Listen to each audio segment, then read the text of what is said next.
తదుపరి ధనుసు రాశి. ముఖ్యమైన వ్యవహారాల్లో సకాలంలో పూర్తి చేస్తారు. ఆస్తి వివాదాలు పరిష్కార దశకు చేరుకుంటాయి. సంఘంలో ఆదరణ పెరుగుతుంది.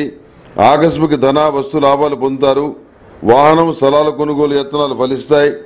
ఆర్థిక పరిస్థితి ఆశాజనకంగా ఉంటుంది. కొత్త విద్యలపై ఆసక్తి చూపుతారు. పారిశ్రామిక వైద్య రంగంలోని వారికి అనుకూలమైన రోజులు. వృత్తి వ్యాపారాల్లో మార్పులు తథ్యం. షేర్లు భూముల క్రయ విక్రయాల్లో లాభాలు పొందుతారు. ఉద్యోగులకు మహోన్నతమైన పదోన్నతి బదిలీలు ఉండవచ్చు. అనుకోని అతిథుల నుండి శుభవార్తలు వింటారు. పాత మిత్రులను కలిసి ఆనందంగా కాలం గడుపుతారు. విందులు వినోదాలకు దగ్గరగా ఉంటారు. ఈ ధనుసు రాశి వారికి ఏలినాటి శని నడుస్తుంది.